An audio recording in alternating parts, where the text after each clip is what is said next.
Hey, welcome to Forest County, Pennsylvania, and the Forest County Outback channel, where we combine history and the outdoors.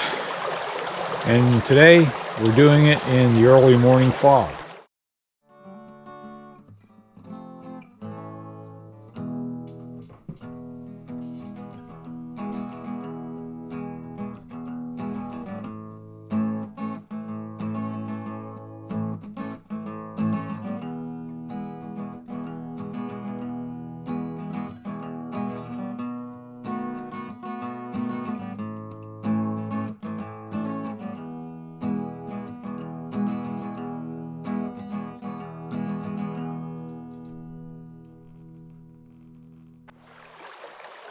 In our previous video, we looked at some things that the low water in Tonnesty Creek revealed, and we're going to continue that today. We're going to start at Newtown and look at some new things that have come to light, and then we're going to hit a few other spots. So this is Forest County Outback number 47. Newtown Revisited, and more. The Newtown Bridge Piers and the site of the Wheeler Dusenbury sawmill and the center of Newtown are around this bend, a couple hundred yards downstream. Now we're at the upper end of, the lower end, the outflow of Crooked Chute. And this is, we've been up here before. We filmed here in the Newtown videos because I thought that this is really where the Newtown story started. So we filmed over there where there's a channel that cuts in, and we thought that might be the location of the Kingsley cabin and the Siverly Brothers sawmill. So a few new things have come to light since then, and we're going to take a look at those. Now, we filmed this spot in the original Newtown video because we thought it might be the site of the Siverly sawmill.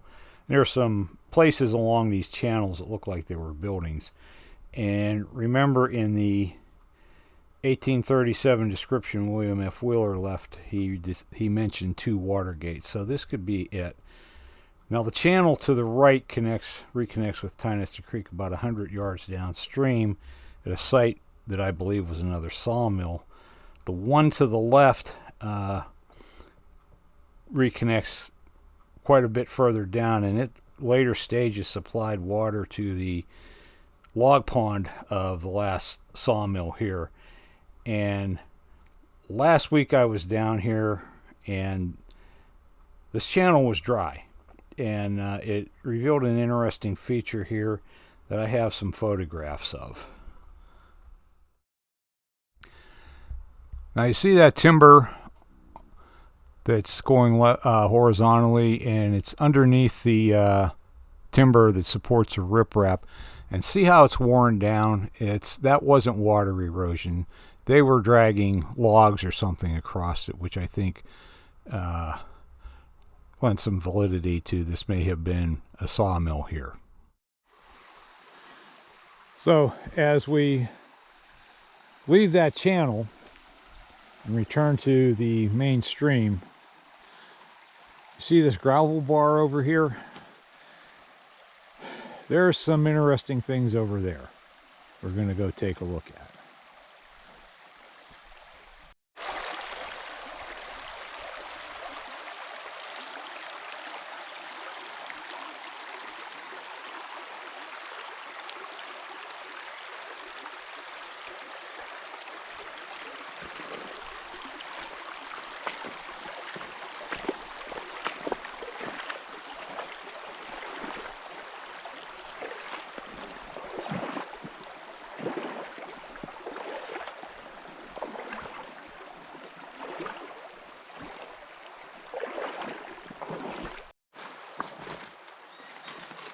So last week I was down here checking things out, and I walked up to the top of this bar and I found some timbers in the creek.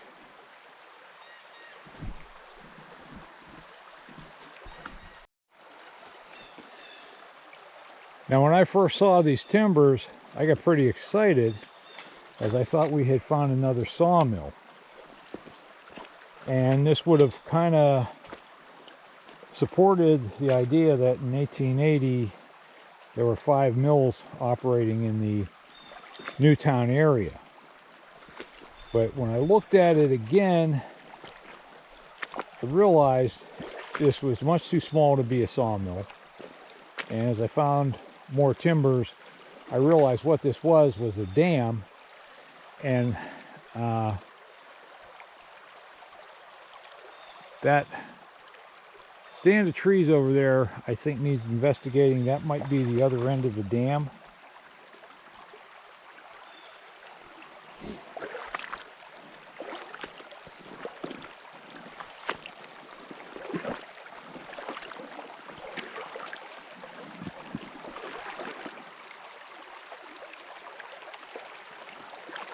And then there's a couple, whoops.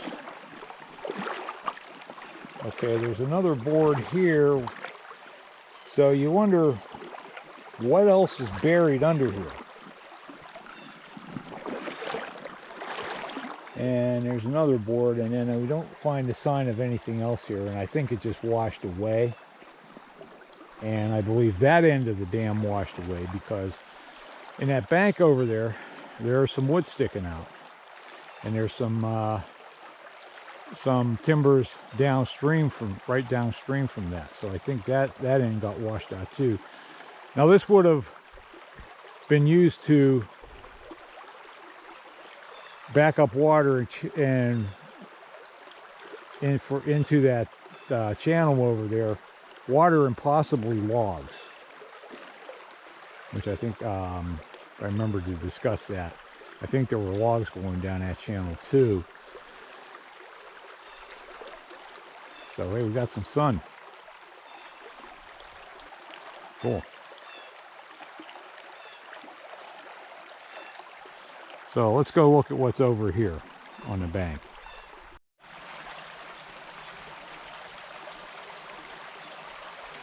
Beautiful, beautiful sight.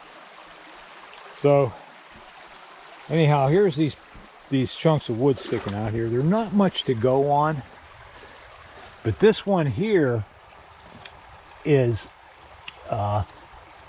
it's been sawn. You can feel it underneath. It's been sawn, and that's a square piece.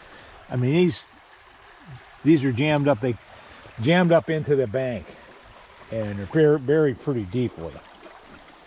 And they line up perfectly with the timbers from the dam.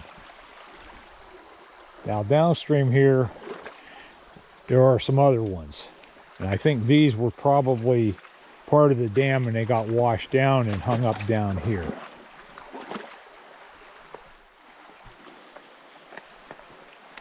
So we have a couple boards here.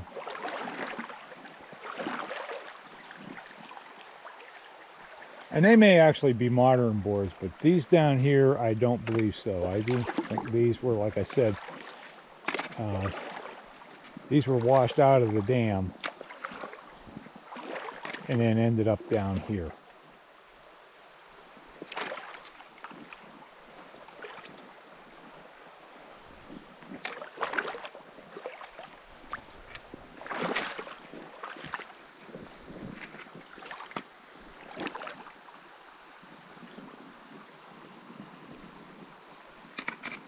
And this is actually a very large squared timber. Oh, and there's another one up here. This board here that has a peg hole in it.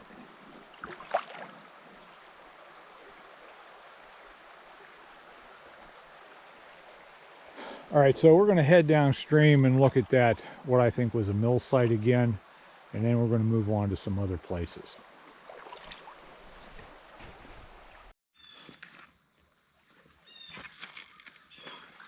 So we're down at that lower site, and really nothing new to show here. that we didn't show in the last video. I just wanted to take another look at it, and it reinforces my belief that this was a sawmill, although that belief could change.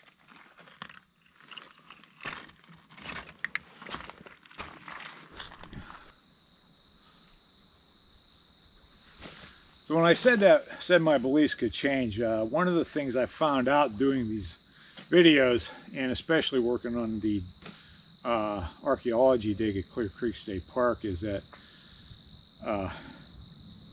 until you have all the evidence, you shouldn't really make any hard conclusions. We went through that over there, and even the professionals fall into this at times. We had some initial conclusions about the site, and then as we found more and more evidence, we really had to do some real contortions to get the evidence to conform to our initial beliefs, and eventually we just had to abandon it and admit that we were wrong and had to take a fresh look at it. So yeah, what was going on here, I mean, I have my opinions, but they could be wrong, and I realize that. So all the evidence. Now, in doing these videos, you come across sites that, I mean, they're all interesting, but some are just really intriguing. They really kind of catch your imagination. And one of them was the Cross Furnace, and Newtown is another one. There was a lot more going on than a superficial read of the history will tell you, and I'd really like to dig into it. So we're going to be doing a lot of research on this winter, and hopefully if we can find the land plat maps that went with the deed transfers, and that's going to answer a lot of questions about things here. So if they still exist, so we're going to have to do some digging over the winter and get back to this eventually. So speaking of getting to it, we've got some other sites to visit, so let's get going. So we're at the mouth of Tionesta Creek, and during the 1800s up until about 1920, when old growth timber was exhausted, boat building was a major industry in this area. There were boat yards that built coal barges and flatboats that were floated downriver and used on the lower Allegheny, on the Mon, the Ohio, and the Mississippi. And this area behind me is the back channel of the river, and this was used as a staging area. Boats and lumber rafts would be floated into here, where they would be collected and formed up into larger fleets, and they would wait for the rise in the river to make the run down to Pittsburgh. In 1893, the Corps of Engineers built a timber crib dam here, and I don't know if you can see a little bit of it there. We'll get a better look. But the purpose of it was to raise level of the lower Tionesta Creek here and create a basin for barges and boats to collect in here. They needed additional space.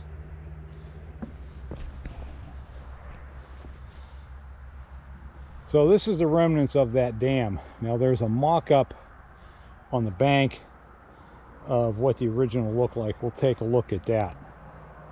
And sometimes when the water is really low, you can this will be out of the water. This is pretty heavy duty stuff here, and extended all the way across the creek. Now this stone here, I'm pretty sure this was not part of the original dam. This was brought in here, I think, in the 70s or 80s to help preserve this section of the dam, so everything didn't get washed away.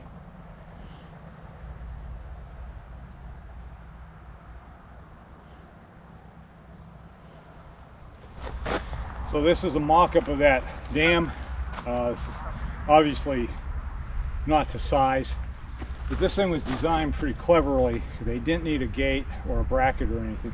It was designed so the boats would come down, actually float up over the top and slide down the other side. So they could use it whenever they needed. They didn't need an operator or anything like that.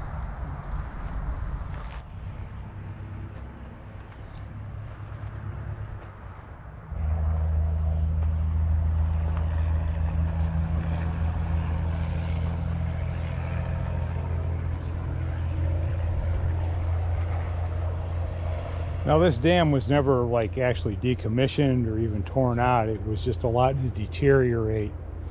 Because like I said, after 1920 the virgin timber had been exhausted and boat building was no longer an industry here. But there were boatyards in Nebraska on Tionesta Creek. 2 boatyards, each with a boat scaffold and a barge slip, and also timber and lumber rafts. A lot of wood came down Tionesta Creek and over this dam. Now for our next stop, we are going to visit a very, very rare relic of the boat building era. There's a boat scaffold up the river, which is visible at low water, and I actually filmed this about 2 years ago, but those are the videos I'm going to use, and away we go.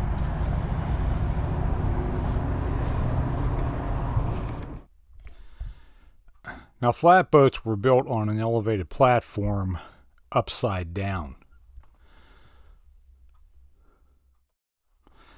and when the boat was complete, or the bottom of it was complete, it was tilted off the platform and dropped into the river. Then the boat would be loaded with lumber, shingles, mine props, produce, whatever, and head on down the river to Pittsburgh, where it would be, the cargo would be sold and the bottom would be sold to coal merchants who would complete sides on it, load it up with Pittsburgh coal, and send it off to the various markets. Now there aren't many physical remains of the boat building industry. Barges were built in an open field, and basically in the boat scaffolds, when they were no longer used, the timbers were usually salvaged for other purposes.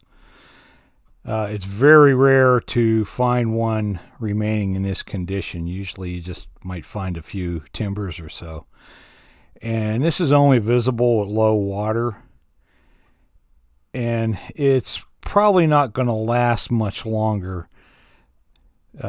It's out of water quite frequently, and the timbers have deteriorated, and they're very fragile. And one thing that was required was a high bank to bring material into, to load onto the top of the scaffold. Now, I haven't been able to determine the years that this scaffold operated or who the owners were, and it's actually in kind of a isolated spot. And this is the flat above the scaffold where the material would have been brought in. There's actually a trail along here.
So now we're in East Hickory Creek near the site of the Northwest Hardwoods sawmill, which closed down earlier this year.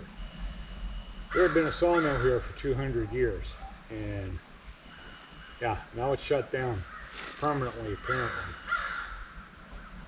Now from the 1855 until 1940, this was the Wheeler Dusenbury Lumber Company. And during the height of their operations, beginning in the 1880s up until the 1920s, they had a huge log pond up here. They had two mills. They had a hemlock mill and a pine mill. And as I said, they had this really huge log pond, and they had a dam on East Hickory Creek that created that pond. And we're going to walk up here and look for the remnants of that dam.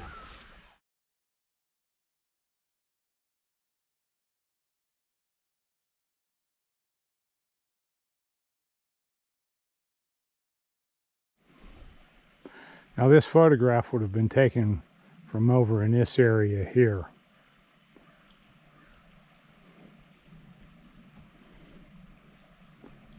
And you see there's some timbers from the dam on that bank. We'll get up, take a closer look. And there are some timbers over on that side too.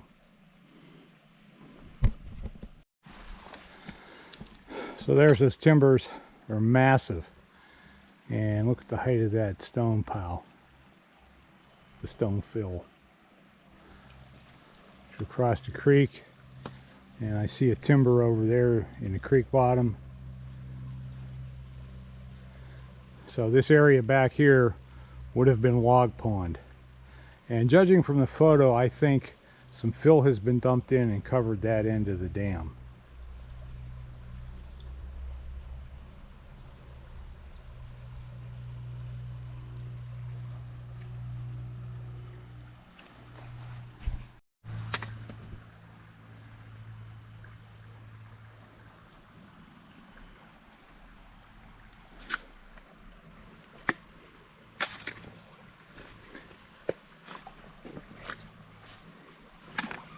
And we've got this really massive square timber sticking out here.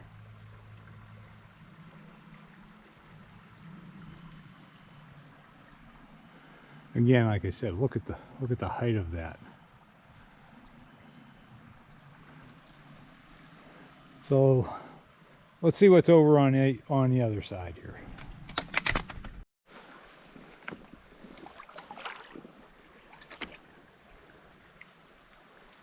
So we've got this one in the creek bed.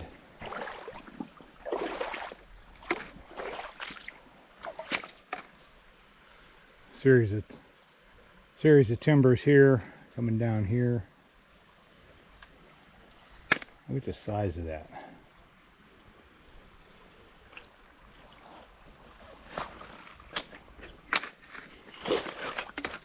And this one.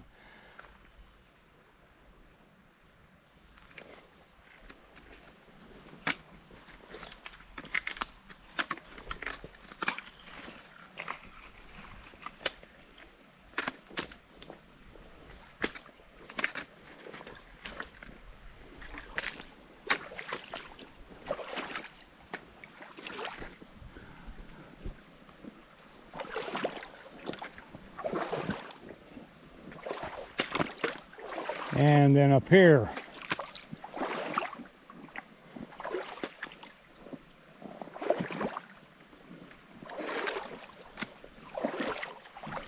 we have boards.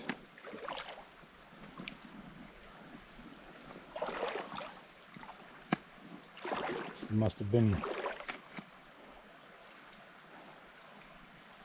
an opening here, a bracket.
So this area was log pond, like I said, and I don't know that there's anything else up here, but we're gonna keep going up and see if we come on to anything else.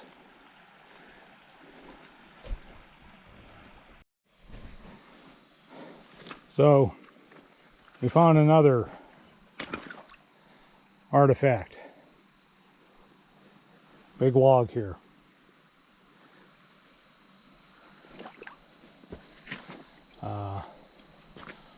What it is, this would probably be towards the upper end of the log pond. What it was, couldn't say.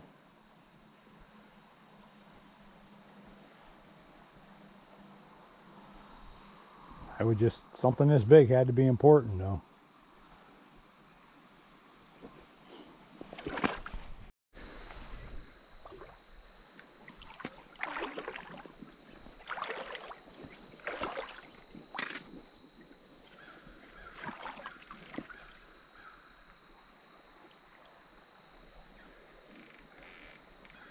I don't see anything over here.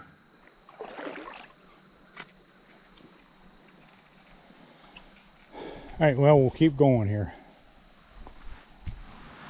So that's a wrap for Forest County Outback 47. Did I call it? Newtown Revisited and more. So before you go, check out our merchandise down below. You can follow us on Facebook at the Forest County Outback Facebook page. You can email me directly at terry@forestcountyoutback.com. Like, subscribe, share, comment, and we will catch you on the next one.